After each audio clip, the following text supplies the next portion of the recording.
नमस्कार। स्वागत है आप सभी लोग का मेरे इस YouTube चैनल में। आज हम लोग क्लास 12 हिंदी गद्य खंड चैप्टर 2 को इस वीडियो के माध्यम से कवर करने जा रहे हैं। तो वीडियो स्टार्ट करने से पहले आपके लिए एक जानदार शानदार शेर व शायरी आपके सामने लाए हैं कि यूं ही नहीं मिलती राही को मंजिल, यूं ही नहीं मिलती राही को मंजिल, एक जुनून सा दिल में जगाना होता है। पूछा चिड़िया से कैसे बनाया अपना आशियाना, बोली भरनी पड़ती है उड़ान बार बार, और तिनका उठाकर लाना होता है, उठाकर लाना होता है। तो आइए दोस्तों हम लोग चैप्टर की शुरुआत करते हैं। चैप्टर का नाम है उसने कहा था। चैप्टर का क्या नाम है बुआ? उसने कहा था। और जिस चैप्टर के लेखक हैं चंद्रधर शर्मा गुलेरी जी। तो हम लोग जो इस चैप्टर को पढ़ने जा रहे हैं उस चैप्टर का नाम क्या है बोलिए तो? उसने कहा था। और इस चैप्टर के जो लेखक हैं उनका नाम है चंद्रधर शर्मा गुलेरी। तो आइए सबसे पहले जो चंद्रधर शर्मा गुलेरी जी हैं उनके जीवन परिचय को जानते हैं कि आखिर उनका जन्म कब हुआ, कहाँ रहते थे, किन किन चीज़ों को वे लिखते थे, उनकी लेखन कला कैसी थी, यानी किन किन बातों की चर्चा वे करते थे। उन सभी चीज़ों को हम लोगों को देखना है। तो आइए हम लोग देखते हैं इनके जीवन परिचय। तो सबसे पहले चलिए ध्यान दीजिएगा, लेखक परिचय।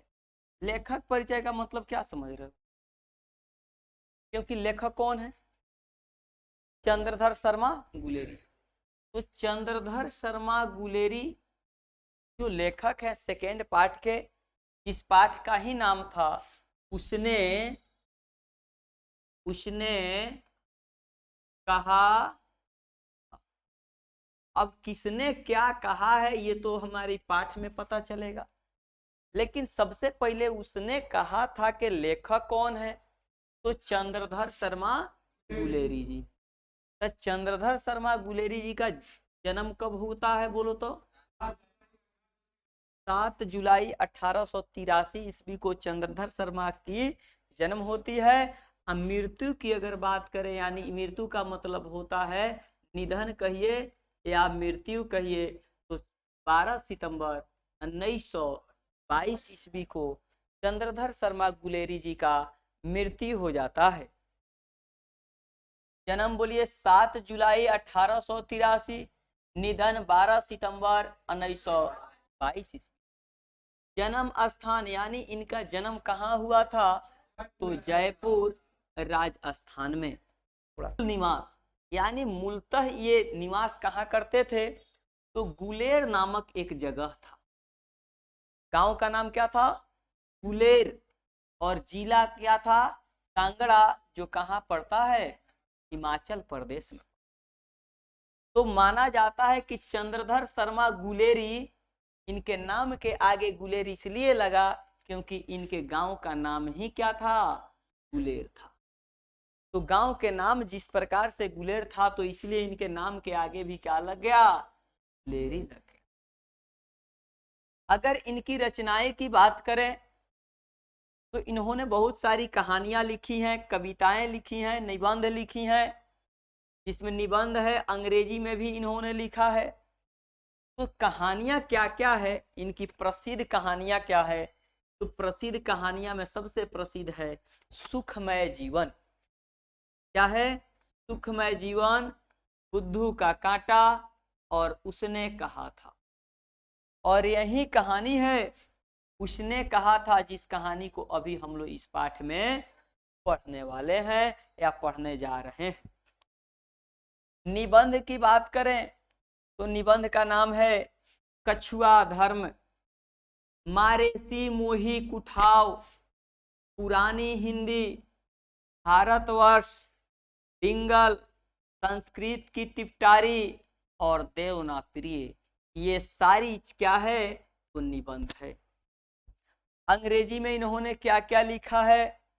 ए poem by Bhasa, a commentary on Vatsyayana Kamasutra और दी लिटरेटरी पुट्रिज्म, ये सारे इनके क्या हैं?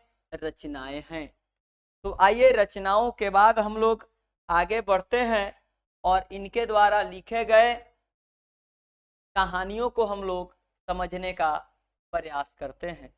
सबसे पहले कहानी का प्रारंभ बड़ा रोचक है।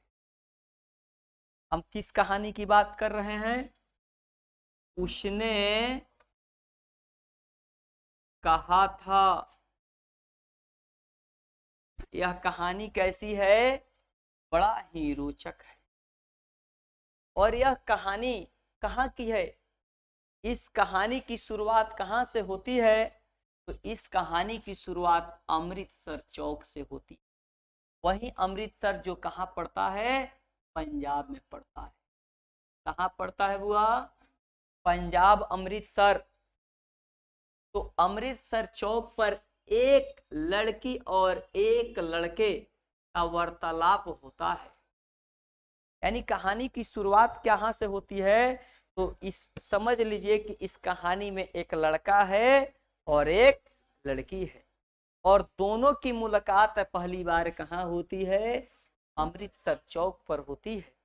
और वहीं से चलिए हम लोग पाठ की अब शुरुआत होता है कि एक लड़की और एक लड़के दोनों की वार्तालाप का मतलब होता है बातचीत। यानी तब पहले तक कोनो बात होला, पहले बातचीत हुई तब नु मामला आगे बढ़ी। बातचीत हुई, मामला टक्का भिड़ी तब नु प्यार मोहब्बत तक ले जाई, तो एक दूसरे के लोग जान दी, है कि ना। लड़की 8 वर्ष की थी। अरे बबिया की उम्र कितना था? देखिए लड़की उम्र कितना बउआ? आपसे पूछ देगा कि लड़की का उम्र कितना था। और लड़कुआ के उम्र, लड़का के उम्र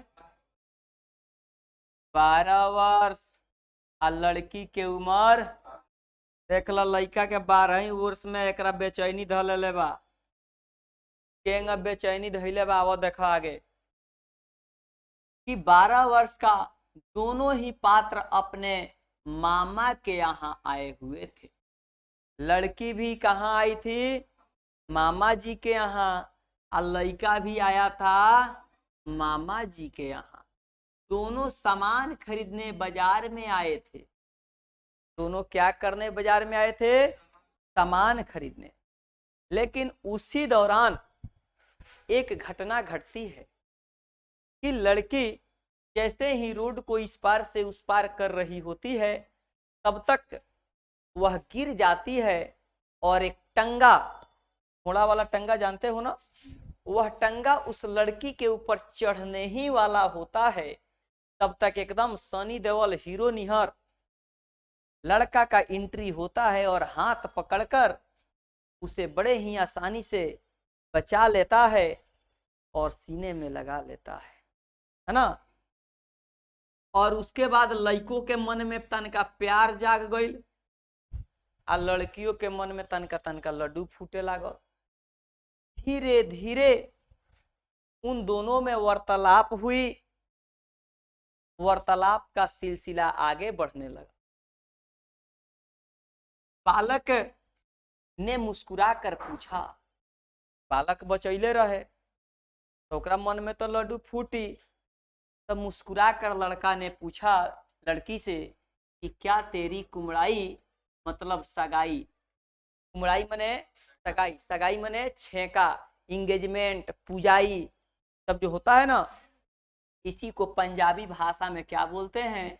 कुमड़ाई बोलते हैं। मतलब जो हम लोग सगाई कहते हैं, छेका कहते हैं, इंगेजमेंट कहते हैं, कुछ लोग पूजाई उजाई भी कहता है ना। क्या तेरी पूजाई हो गई? लड़का ने, लड़का बड़ा होशियार था, यह कन्फर्म हो जाना चाहता था कि लड़की के आगे के रास्ता हमार क्लियर बा आकि ना, है ना। मान लेनी तुझे एकरा से प्यार करो, पता चले जो बियाह हो गइल बा, दू लड़का के मतारी हव, तो तोर सारा प्यार कहाँ तुम्हारा सारा प्यार उतर जतव, हाँ, तरफ पर लाए हुए साबुन फ्री मिले लगी, है ना। तो इस बालिका ने कुछ आंख चढ़ाई और धत कहकर भाग गई। समझो, हौसल तो हौसल ना। तो लड़की हंसी मुस्कुराई, आंख को चढ़ाई और धत कहकर भाग गई। मतलब हौसल तो फौसल, है ना। लड़का मुंह देखता रह गया। लड़का को समझ नहीं आया कि इसका मतलब क्या है, इसके हंसी का मतलब हम हाँ समझे कि ना समझे। मान लेते हैं तुम्हारा नाम क्या है, हाँ लक्की, है ना। किसी रानी को जाके कहता है का हो तो और छेका उका हो गई बा। तो अगर लड़की मुस्कुराते हुए अगर चली जाए तो इसके मन में लड्डू फूटेगा, कल होके रोज आगे पीछे करेगा ना। तो अगर ये मुस्कुराते हुए ना अगर स्माइल दे दी तो समझ रास्ता क्लियर बा। अगर ये पूछलक एने से ई सैंडल उठा के दे दिलक तो समझो जे रास्ता में खड़बड़ बा, रास्ता फ्रेश नहीं खे, रास्ता में उबड़ खाबड़ बा, यानी एकरा दिल में कौन औरी बा, है ना। तो उबड़ खाबड़ रास्ता पर ना चले के चाहिए, ना तो भूवने फूटेला, फूटेला न हो, नहीं बोलता है। दोनों बालक बालिका एक दूसरे दिन तीसरे दिन एक दूसरे से मिलने लगते हैं, एक दूसरे से मिलते रहते हैं, कभी किसी दुकान पर तो कभी कहीं टकरा जाते। अब मिलना जुलना शुरू हो गया जे हाँ कै बजे अबे तो 4 बजे, ठीक बा आइए, हम वही जा रहे, हमू सामान किने आए, तू सामान किने आइए, है ना। बातचीत आगे बढ़ता है।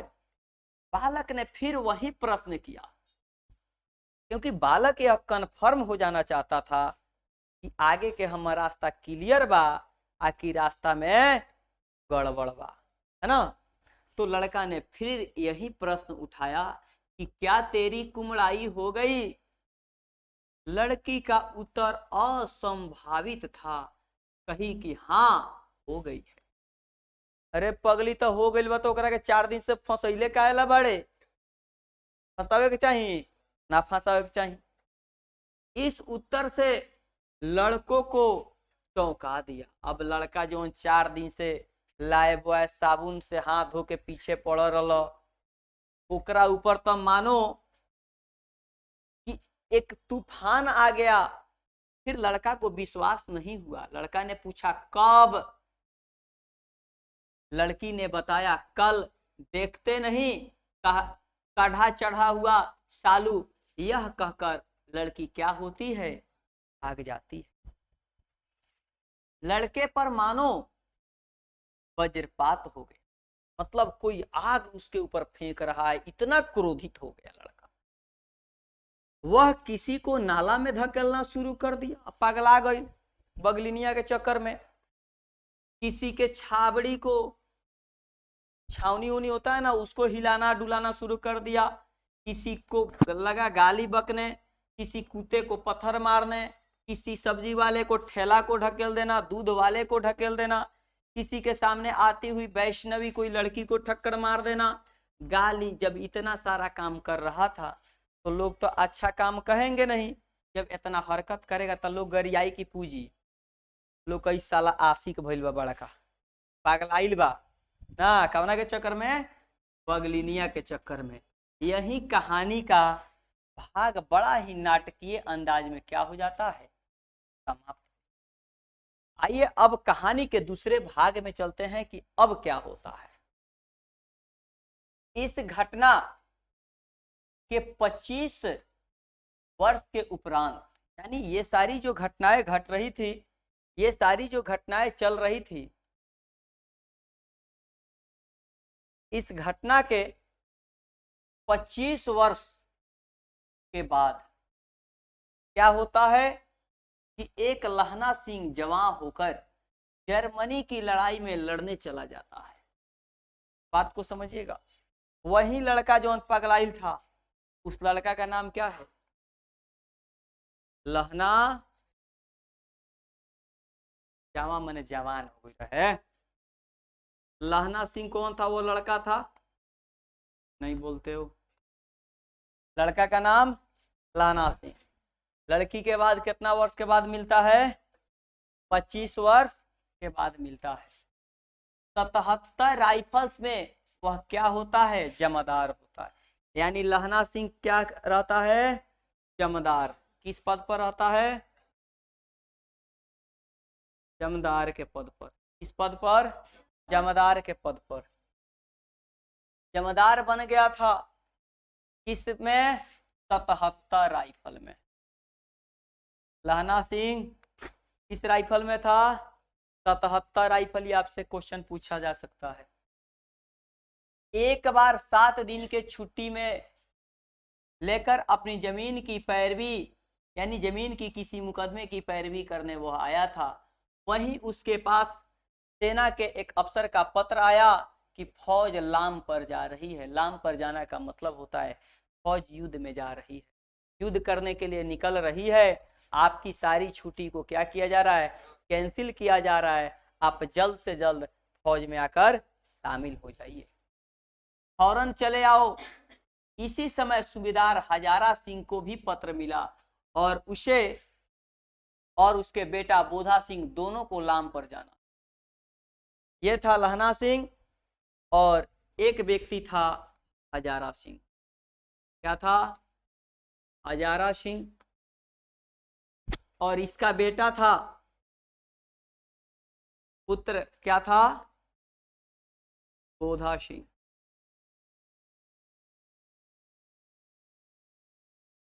ये किस पद पर था?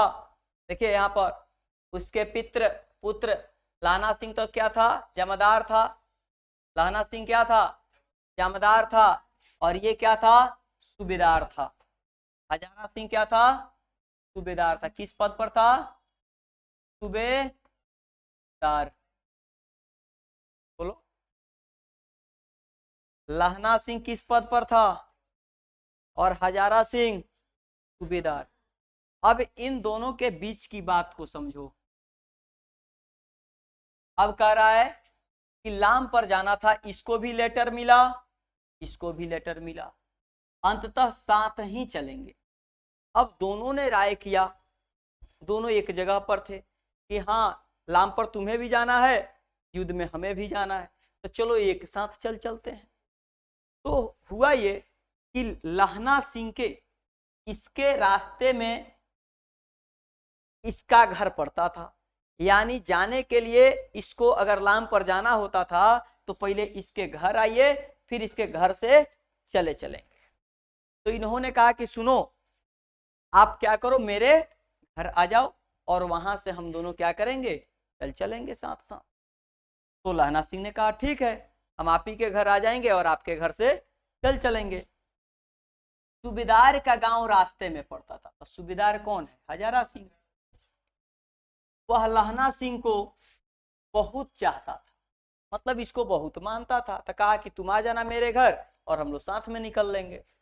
लहना सिंह सूबेदार के घर पहुंचा। यानी ये लहना सिंह कहाँ पहुंचा? सूबेदार के घर। सूबेदार हजारा सिंह के घर पहुंचा।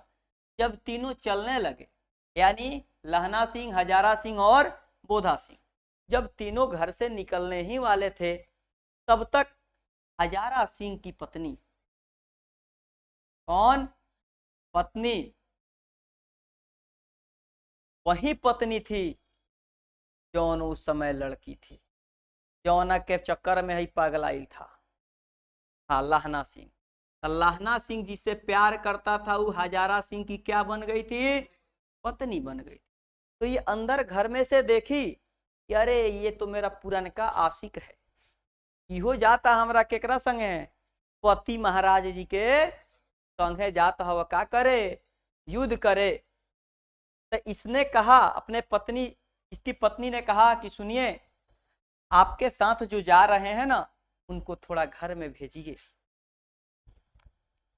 तो हजारा सिंह ने कहा कि अरे लहना सिंह, तुम थोड़ा घर में जाओ, तुम्हारी सूबेदाराइन बुला रही है। मतलब कि मैं तो सूबेदार हूं और मेरी पत्नी क्या हो गई, सूबेदाराइन हो गई, वो तुम्हें बुला रही है।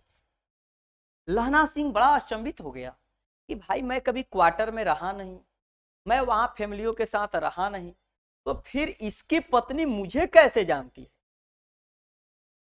है ना।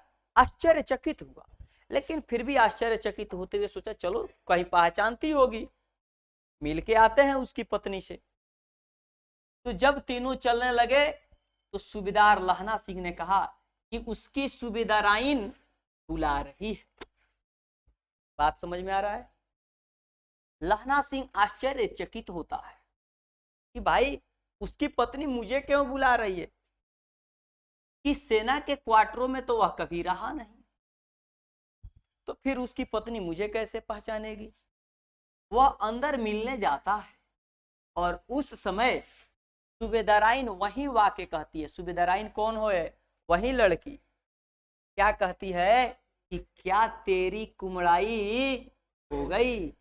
जो 25 साल पहले वह लड़का जिस लड़की से पूछा था, बार बार एक ही बात पूछता था कि क्या तेरी कुमड़ाई हो गई, आज वही लड़की इस बात को पूछती है कि क्या तेरी कुमड़ाई हो गई।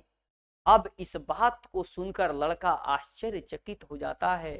25 साल पहले जो प्यार में इसको घाव हुआ था, वह घाव फिर से ताजा हो जाता है और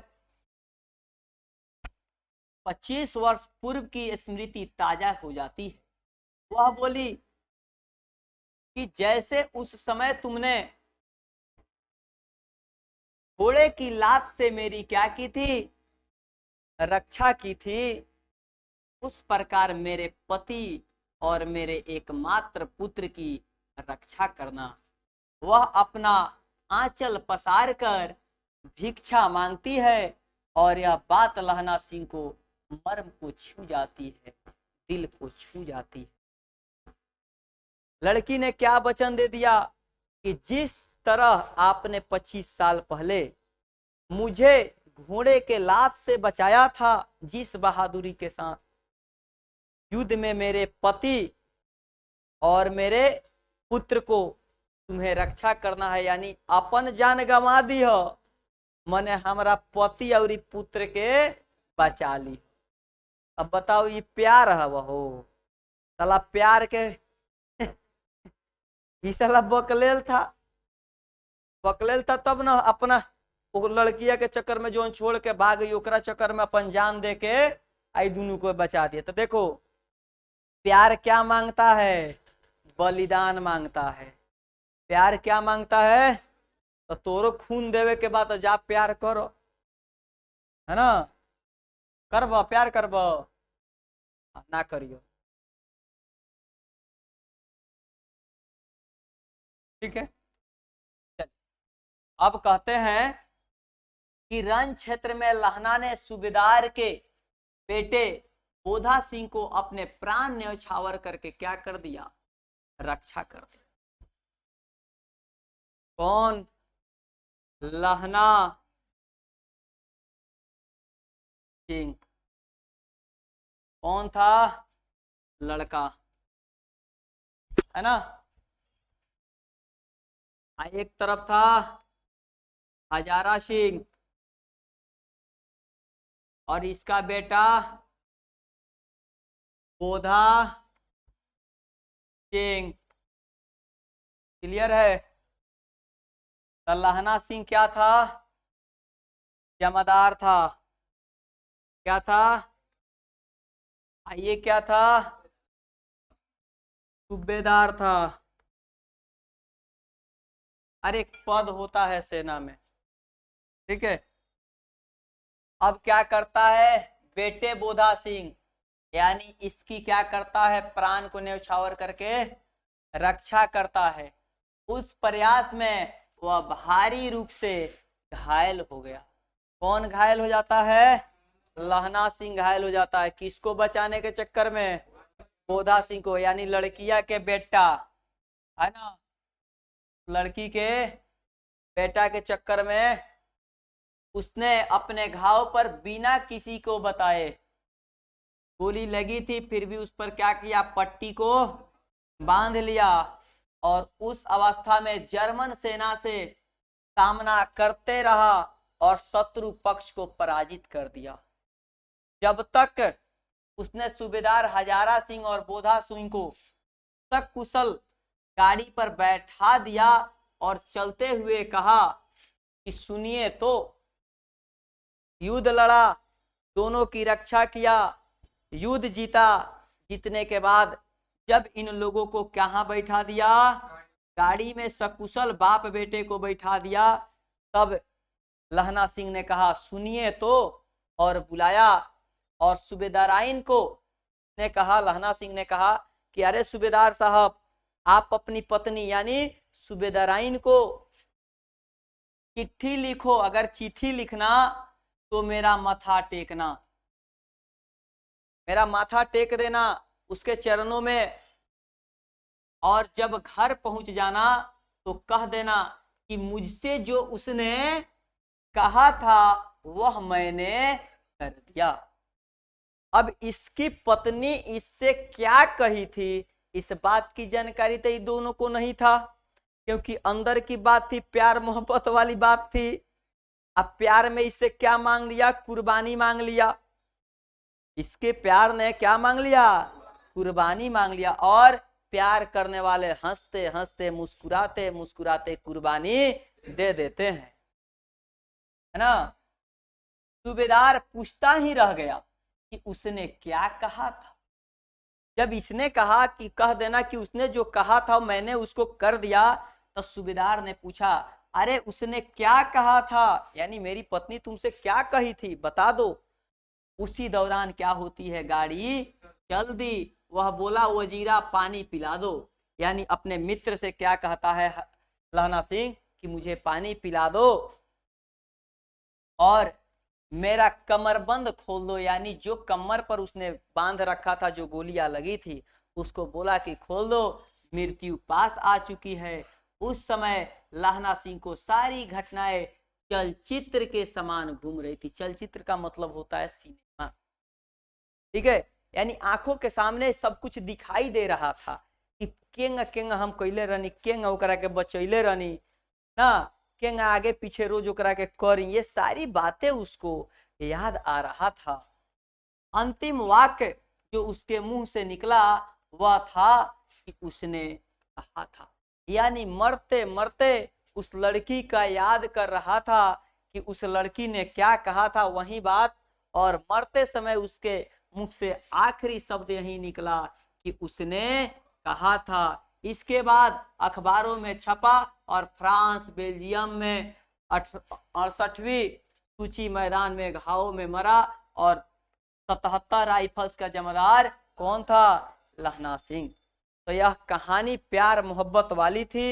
यह आपको कैसे लगी आप कमेंट सेक्शन में जरूर बताएंगे कि आप किसी से प्यार करते हैं कि नहीं। अगर करते हैं तो यस लिखिएगा, और नहीं करते हैं तो नो जरूर लिखिएगा।